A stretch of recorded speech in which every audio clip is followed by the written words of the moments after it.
graça e paz. Amém. Convido você a abrir sua Bíblia no Salmo de número 8. Salmo de número 8. Convido os irmãos, se puderem, se colocar em pé.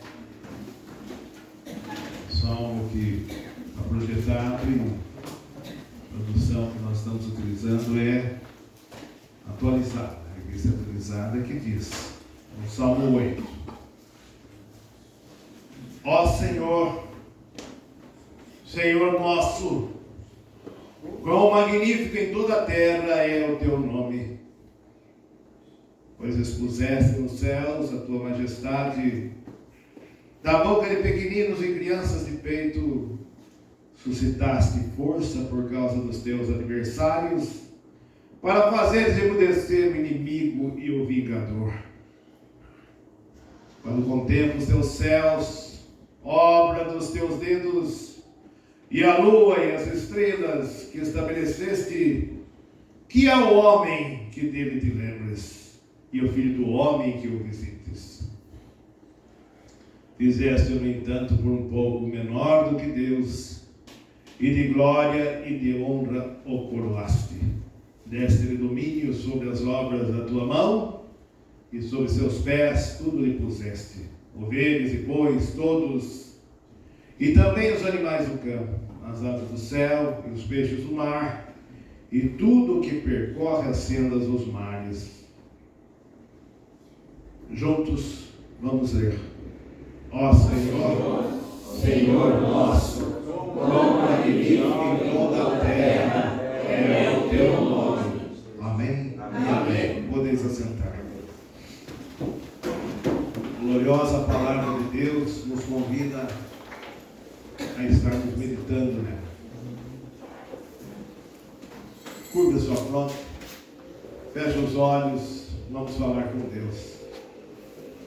Senhor, nós estamos diante de Ti, da Tua palavra, e queremos aprender um pouco mais contigo para a nossa vida.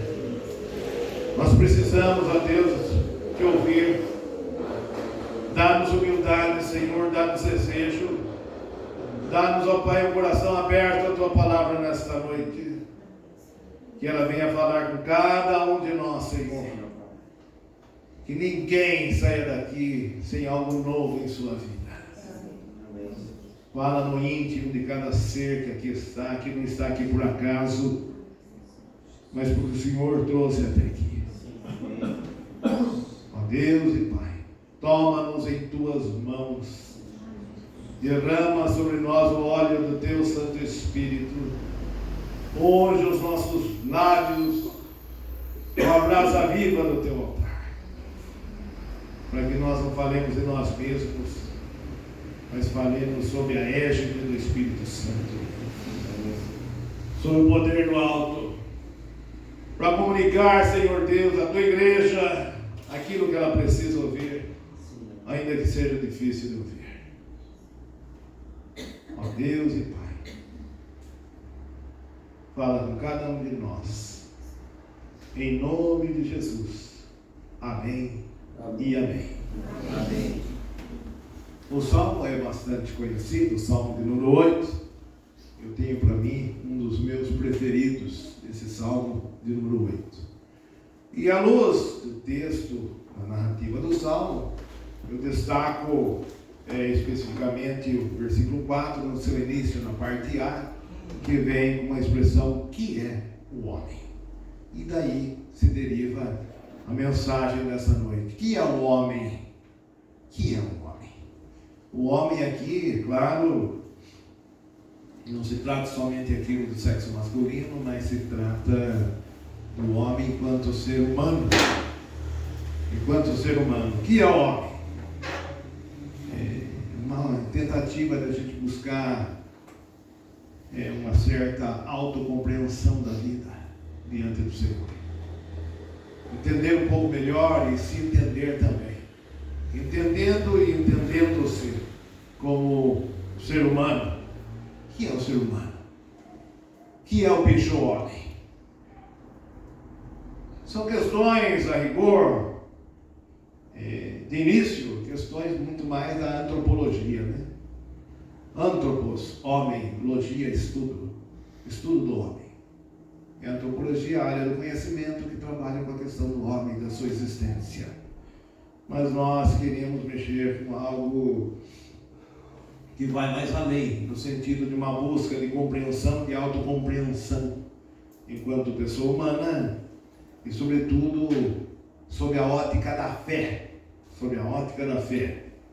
para nós nos compreendermos, porque é o nosso caso. Nós estamos reunidos no nome do Senhor, irmãos na fé, que querem se entender como ser humano e querem entender melhor as coisas como ser humano, mas à luz da fé cristã e da palavra do Senhor.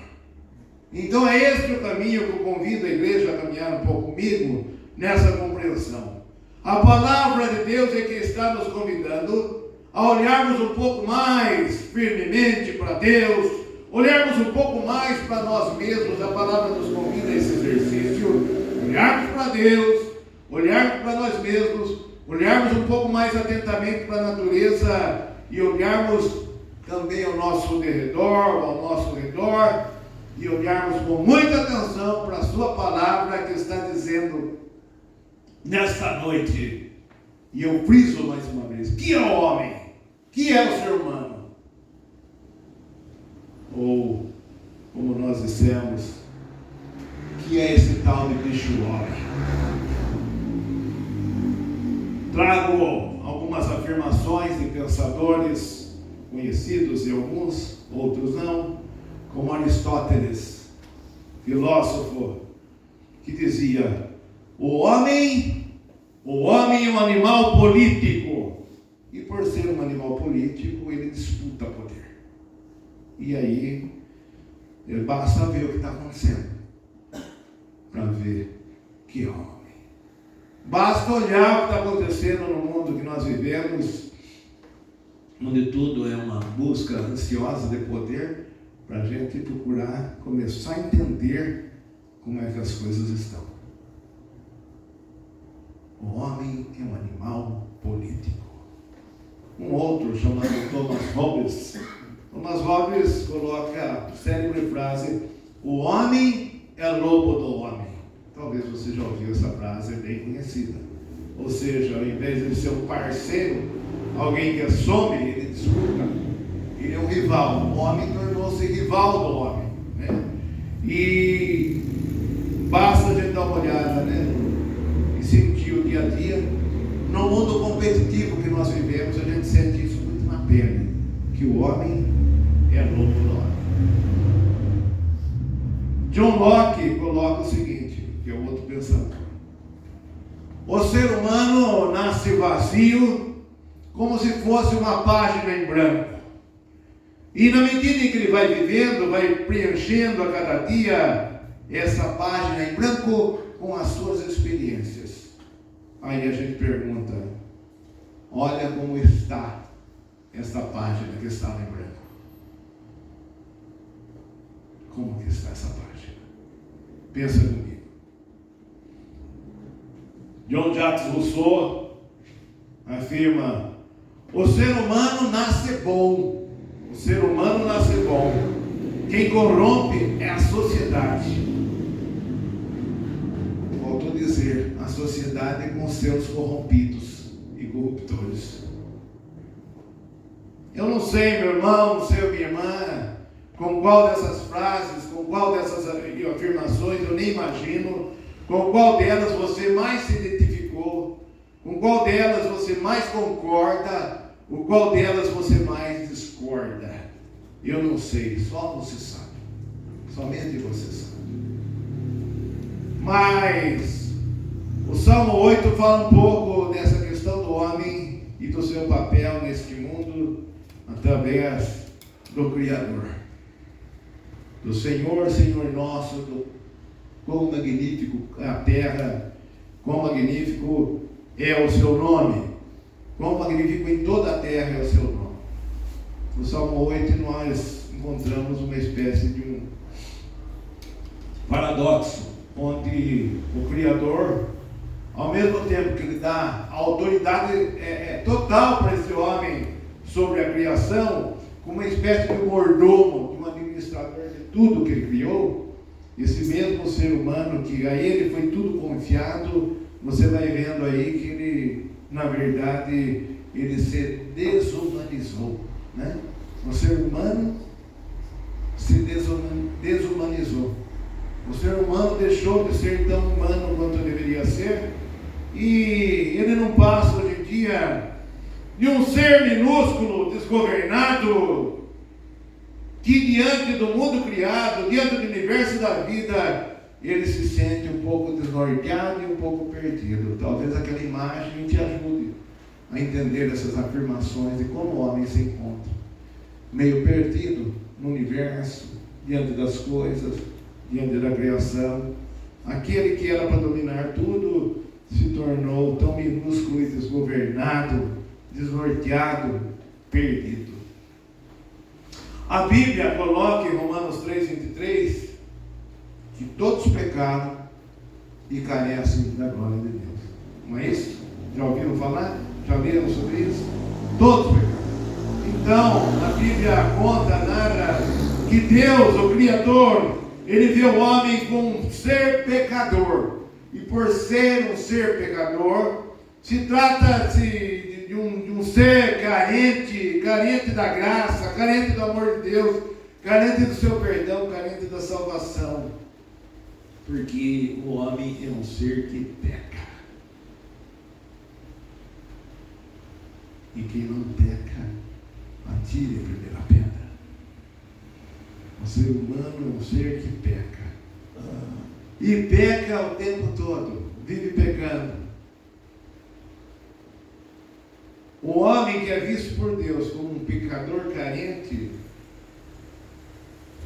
nos dá a entender, e a partir de Romanos, que todos pecaram, que ele era e é merecedor só de algumas coisas das quais eu vou citar. O homem pecador só merece castigo, à luz do que ele apronta.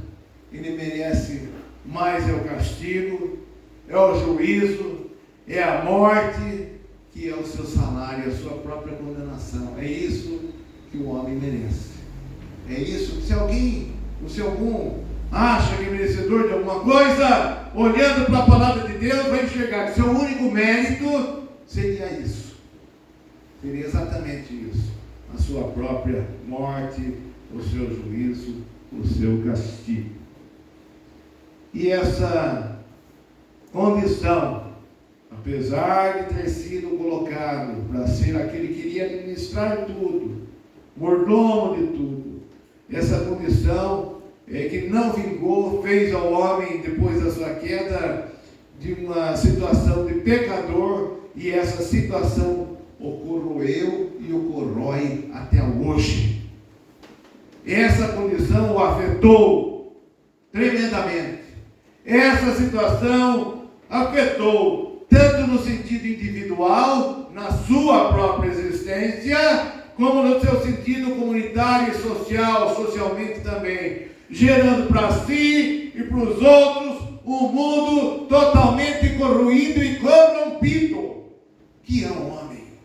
É tudo isso e muito mais. No seu coração, ao invés de enraizar-se aquilo que é bom, enraizou-se aquilo que é mal, porque depois da queda, esse homem veio a fraquejar, caiu e carnalizou-se, na verdade, perdeu a sua conexão com Deus, desconectou-se de Deus, tornou-se inimigo de Deus, inimigo do Criador. A criatura tornou-se inimiga do Criador. Ele desarmonizou-se e com isso passou a desarmonizar tudo à sua volta, à sua frente. Ele se desequilibrou e vem desequilibrando tudo que está à sua volta. Talvez seja um desenho não muito simpático esse que eu estou construindo através dessas afirmações, mas é a realidade. Não dá para tapar o sol com a peneira. É essa a realidade. É essa triste realidade que nós encontramos. ele vem se destruindo e destruindo tudo.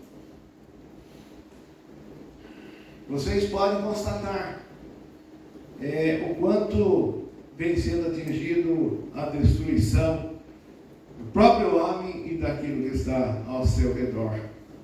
Afetou a sua relação com Deus, que é o homem. Ele afetou a sua relação com Deus. Ele afetou a sua relação com o próximo. Ele afetou a sua relação consigo mesmo. E ele afetou até a relação sua com a própria natureza.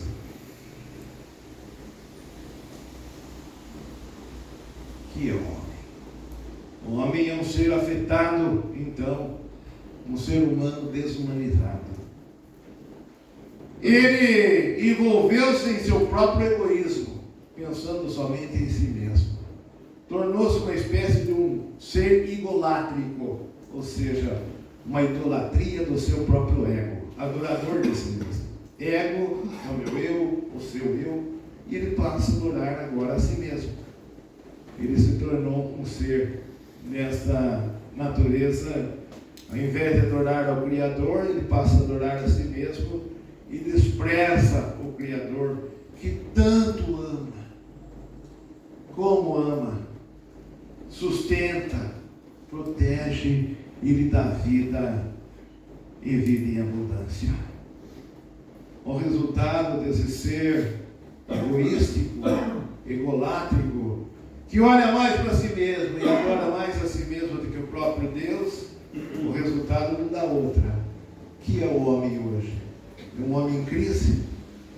Que é o homem hoje? É um homem fracassado, ou cheio de fracassos, que vem acumulando fracassos. Que é o homem hoje? Especialmente esse desconectado do Criador, é cheio de frustrações. Que é o homem?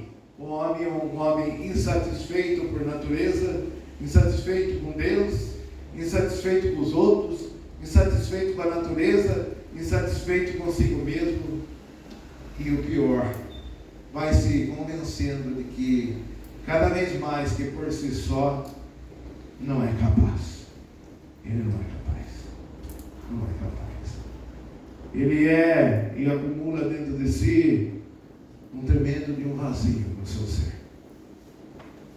Traz consigo um vazio. Hoje em dia é muito comum, no mundo contemporâneo, no mundo dos nossos dias, nos tempos que nós estamos vivendo, essa pegada coaching, né? Tem os coaching, que são os grandes motivadores das pessoas, que vêm e dizem: você é capaz, você pode, e vem para estimular o ser humano, incitando-os cada vez mais à autossuficiência. Todavia, não é bem assim. Se falam muitas vezes que só depende de você, como dizem, se dizem que você é capaz de chegar lá, né? E isso ele diz como as pessoas dizem, como se estivessem, todas as pessoas estivessem num mundo igual de iguais. Porém, o mundo não é tão igual assim. E não é de iguais tão assim. Nem as oportunidades são tão iguais. Daí a situação do homem, mais uma vez, frustrado quando não consegue. Ele se acha simplesmente que é incapaz. E achando-se incapaz, ele vai tendo os sintomas das enfermidades do nosso tempo, que vem marcando este século, o século XXI. Um século onde o homem vem sendo marcado na sua caminhada, o ser humano sendo acometido pela ansiedade. Quantos não são aqueles que estão sofrendo com ansiedade? Quando não, pessoas depressivas, pessoas com insônia e outros males que fazem até mesmo esse homem desistir da própria vida.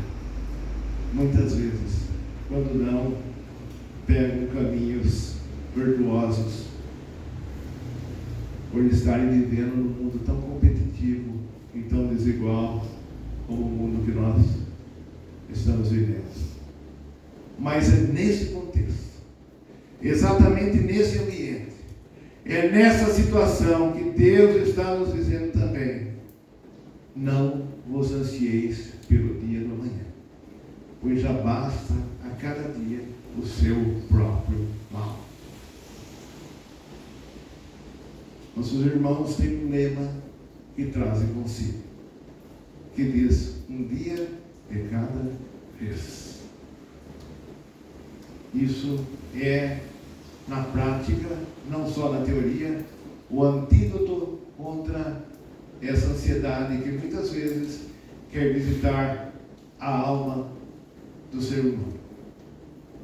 E que esse ser humano, conectado com Deus, não se dá por vencido, não se deixa vencer por esses sentimentos quando se depara com a palavra gostosa do Senhor, que o ensina a não andar tão ansioso assim, porque já basta a cada dia o seu próprio mal. O Salmo 8, meus irmãos e irmãs, coloca o ser humano numa grande relevância. Ele chega a dizer, dando importância ao homem: fizeste, no entanto, por um pouco menor do que Deus. Fizeste-o, no entanto, por um pouco menor do que Deus. Porém, isso não significa que Deus fez assim por sua própria capacidade, que Ele é assim. Mas nem pelas suas habilidades, nem pelas suas potencialidades, mas o coloca assim, de tão amado que Ele é pelo Senhor. Abaixo dele, um pouco menor, é uma situação de desnível daqui já para aqui, um nível abaixo. E nesse nível abaixo tem o homem como um ser amado, muito amado por ele. Tanto é que você se depara com o texto da palavra, que é algo que se cumpriu, que é um dos textos, se não o mais conhecido de toda a Bíblia. E que se um dia retirarem todas as Bíblias da terra e ficar esse versículo na sua mente e no seu coração, você vai respirar a essência do propósito divino para com você, para com a sua vida. O ser humano vai ter em mente essa essência que ele deixou, que diz que Deus amou o mundo de tal maneira que deu seu Filho unigênito, para que todo aquele que nele crê, não, mas a vida eterna. Essência da vida, o amor de Deus. Sem esse amor, o ser humano traz consigo um tremendo vazio. Traz consigo um tremendo vazio, um vazio dentro de si. É o vazio da alma. Pode apagar a luz um pouquinho, por favor. Essa figura, ainda que esteja queimando um pouco lá em cima, mas mostra o ser humano nessa situação. Essa é uma tentativa, é mais do que isso, de uma reprodução de como está o homem nesse século. Presta atenção. Olha, essa figura, essa imagem, essa escultura demonstra o homem com um vazio tremendo na sua alma. Existe no homem um vazio do tamanho de Deus. Olha a situação. Aquele que foi feito por um pouco menor do que Deus, ele foi se desconectando de Deus, foi construindo uma vida sem relação com Deus, foi se tornando inimigo de Deus, foi se desarmonizando, foi se desequilibrando e desequilibrando todas as coisas, que ficou nessa situação. Degradação. E só tem um jeito, uma maneira dele preencher aquele grande vazio, aquele imenso vazio que aparece para representar a situação em que o homem está. Só tem algo que pode preencher aquele vazio. E esse algo, ou alguém que pode preencher esse vazio, é uma pessoa. Deus, que é pessoa. Que está chamando o homem para ter uma relação, um relacionamento com Ele. E a partir dessa relação com Ele, desse relacionamento com Ele, Ele deixa de carregar consigo esse espaço vazio do seu coração. É um vazio que há no coração do homem que não tem como explicar. Ele nunca se encontra enquanto houver esse vazio. Eu pergunto a você, você tem esse vazio no seu coração, na sua vida? Você tem o vazio ainda na sua alma?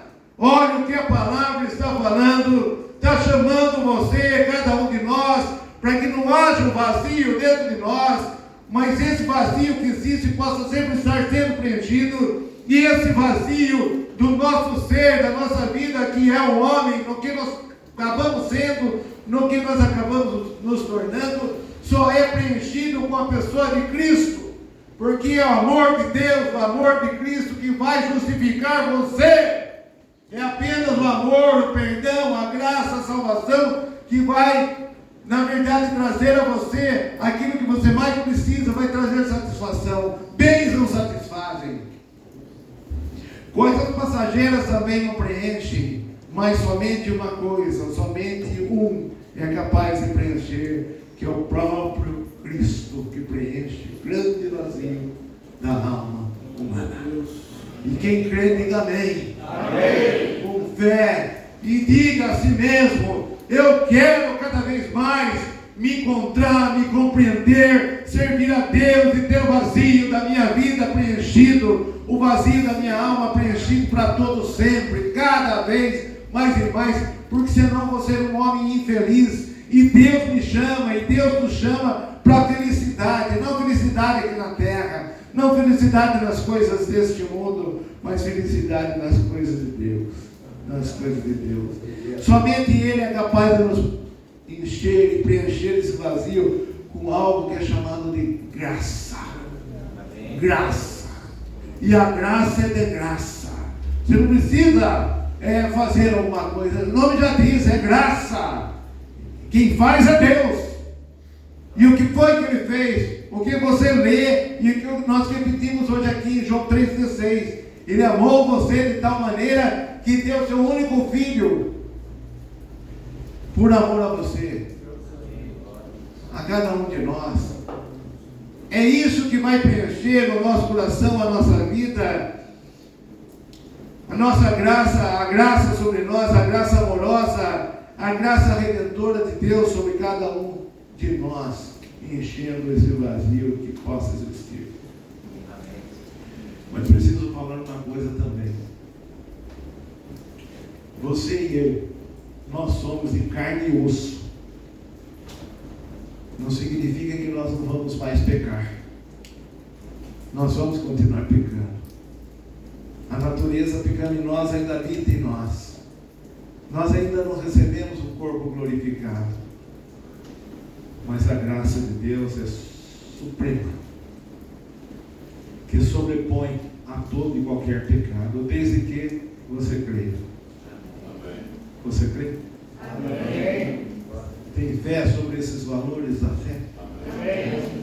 Tem um texto que fala até assim: isso não é incentivo ao pecado, mas é um destaque ao tamanho da graça, que diz: onde abundou o pecado, superabundou a graça. Superabundou a graça. Então, meus irmãos e irmãos queridos que têm vindo aqui e nos trazido alegria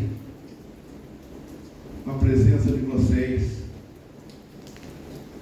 nós louvamos a Deus por suas vidas. Amém. E queremos, torcemos, oramos pela vida de todos vocês, para que jamais, nem vocês e nem nós, nos encontremos naquela situação que ninguém aqui, viu? Ninguém está aqui. Saia daqui vazio, mas possa sair cheio da graça redentora, da graça amorosa de Deus, porque senão a gente vai ter que perguntar de novo: o que é o homem se não for a graça de Deus? Agora, se a graça de Deus for algo que o alcance e o preencha de fato, de verdade, sabe o que vai acontecer? Vai confirmar a palavra que diz que ele é por um pouco menor do que Deus. E de glória e de honra o coroaste. Que assim seja com a vida de vocês, com a vida das irmãs, dos irmãos aqui dessa igreja, com a nossa vida. Que nós possamos estar saindo daqui em paz, abençoados e iluminados pelo nosso Deus, cheios do amor de Deus. Não nada que saímos vazios, mas saímos cheios da graça de Deus, para o louvor da sua glória, da glória do Criador. Em nome de Jesus. Amém e amém.